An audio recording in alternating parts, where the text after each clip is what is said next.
when I moderated the debate in November with NBC and Salem, I asked the candidates, neither the former president nor you were on the stage, and I regret that, but I asked the candidates who were there 3 questions, and they were China, China, and China. So I'm starting with China with you. I spent yesterday reading Ambassador O'Brien's new essay in Foreign Affairs, The Return of Peace Through Strength. Admiral Studeman's retired. He's a former head of Office of Naval Intelligence. His article from War on the Rocks, China is battening down for storm over Taiwan. And then Neil Ferguson's essay yesterday in the Free Press. We're all Soviets now. I'm depressed. Did Joe Biden forfeit in the conflict with China over the last 3 years? I mean, are we irreversibly behind the Chi-Coms now? Well, it sure feels that way to me because I feel just at a basic level that Joe Biden doesn't understand how deterrence work. I mean, he's green-lighted activity by all of our adversaries, in whether that's the 2 proxy wars we're in with Iran and Russia right now. Then we're in this cyber war with Iran, Russia, North Korea, and others, because we're under states like North Dakota are under attack every day from those countries. But we're in this Cold War with China, and in a Cold War with China, you need deterrence.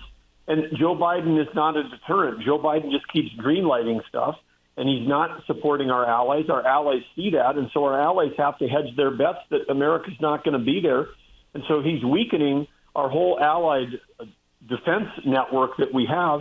And then, of course, the worst of all this is when he had an opportunity during the Cold War with China, and he's sending his cabinet leaders to China regularly. When they're there, they're talking about CO2 emissions. And we have a big stick that we can carry. Teddy Roosevelt, walk softly, carry a big stick. Our big stick is the U.S. economy, it's U.S. energy, and it's U.S. food production. China imports 11 million barrels of oil a day. They're the most energy-dependent country in the world. They have to import calories every day to feed their population. They've got huge security risks. If you don't have energy and food security, you have security risks. And as far as I've never seen an article that we've ever talked to them about either one of those things. And we're over there, doing things that's actually supporting them. We're saying, look, we're going to buy batteries from you. We're going to get rare earth minerals from you. We're going to increase our dependence on you for our energy needs. I mean, they should be dependent on us, and have a strategy around the Biden energy policy that puts us on dependence on them. It's completely backwards, Hugh. You spend a lot of time with former President Trump. I think he's going to win, Governor. Do you talk with him about China? Does he think he can restore deterrence with Xi Jinping and the Chi-Coms? Well, I'll tell you, I can't speak for President Trump, but I can tell you what I do know is that President Trump himself is a deterrent, because people understand that he is strong where Biden is weak. I mean, Biden invites wars through weakness, and Trump is an actual literal deterrent. Trump is like adding, pick a number. What is a deterrence? Cost hundreds of billions of dollars. You elect President Trump, and it's like adding to our defense budget, because our enemies would actually go, wow, this guy might actually take action to stop us. So and Biden, of course, is he's doing the opposite. Releasing billions and tens of billions of dollars to people like Iran, Swiss cheese sanctions on Iran, so that Iran can increase their production. And you want to talk about China? Who are they selling? Who or Iran and Russia selling their increased oil production to? They're selling to China. And so he's basically helping all of the bad guys help each other across things. I mean, it's literally 180 degrees opposite what I believe President Trump will do when the first day he's back in office. Oh, Governor Burgum, this story in the Financial Times this morning has your name on it. The headline says it all. Silicon Valley steps up staff screening over Chinese espionage threat. You went to Stanford, got your MBA, you started your own company in North Dakota, and the Chi-Coms stole all your stuff. I mean, this is like, this, you lived this. I did, Hugh. I didn't live it yesterday. I've shared with you before, but 1989, I was a kid. I was a young software entrepreneur. We were selling our products only in U.S. and Canada. We were trying to expand overseas. The first country we looked at is Australia. I was in Australia in 1989. On my way back home, I thought, hey, I'll stop in China and see if there's an opportunity here. It was it's a long ways away, but it's a big country. Maybe they'll need some software.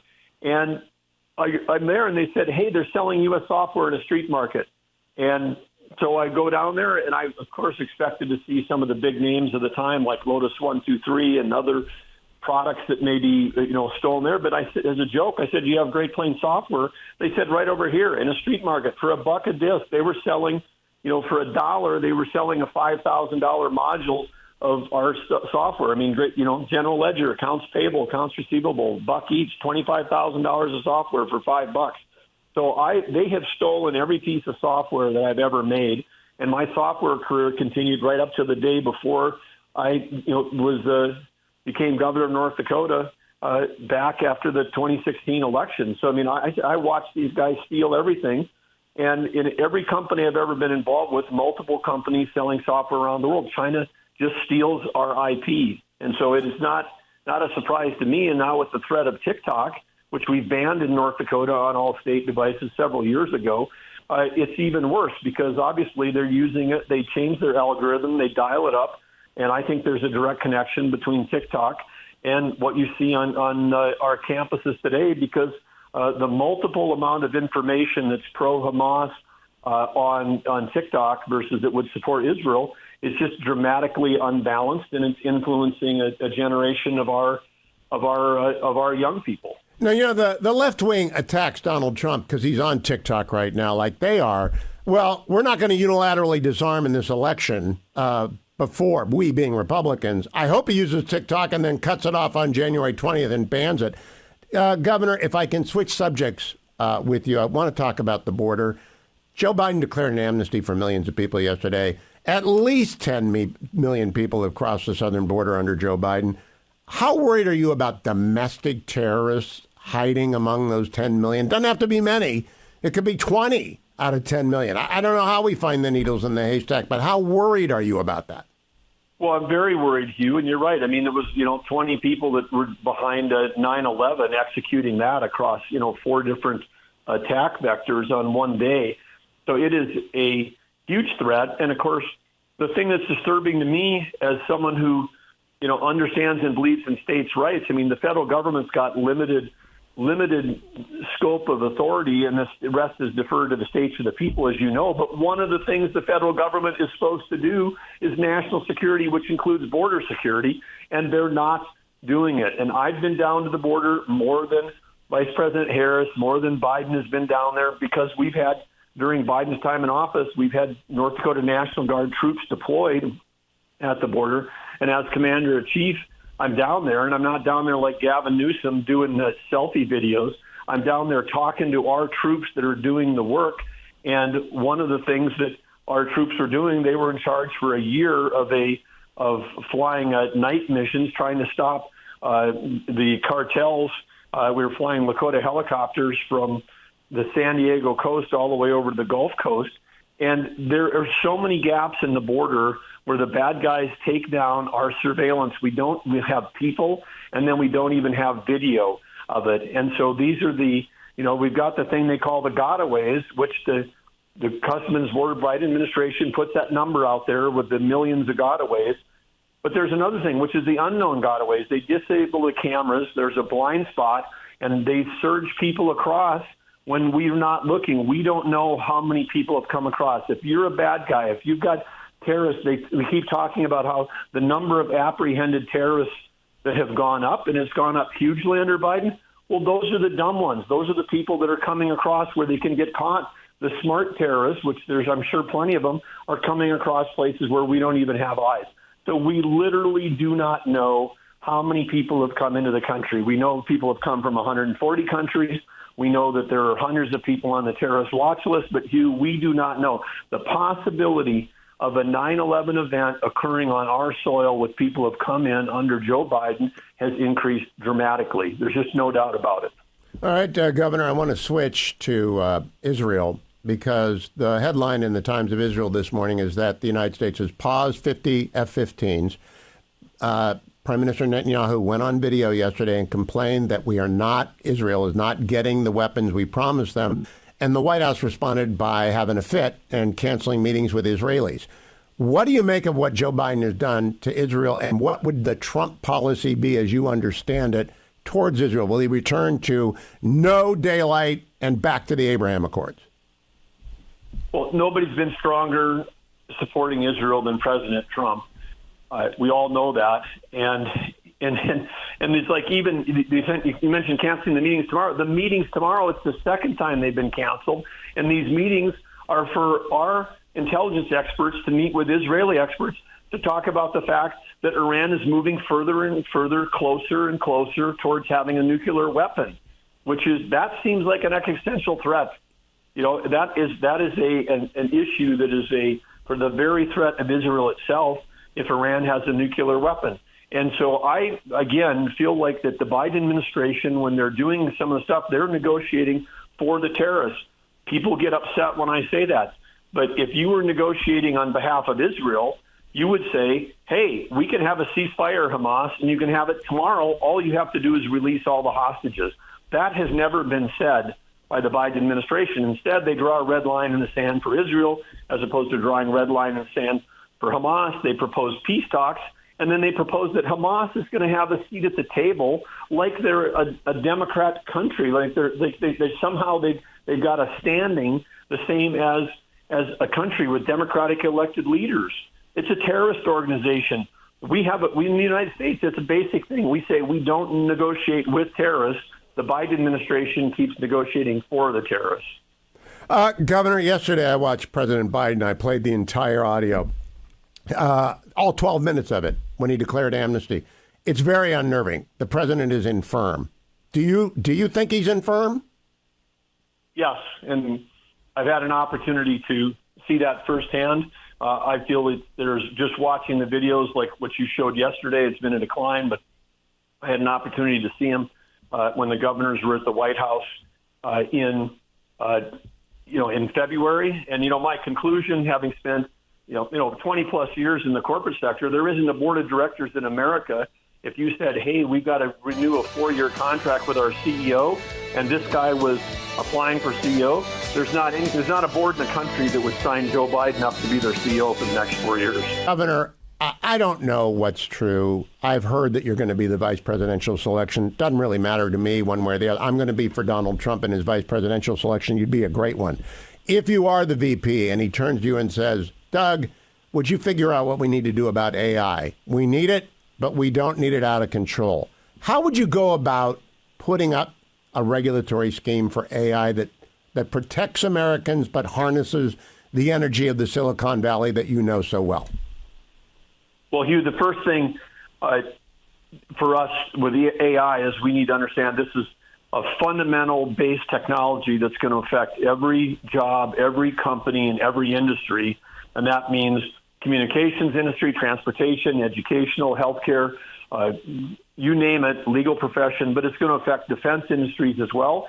If we're not leading in AI as a country, we will lose Cold Wars, we'll lose hot wars, we'll lose it all. So step one is forget regulation. We have got to put our pedal down, and we have got to lead in AI.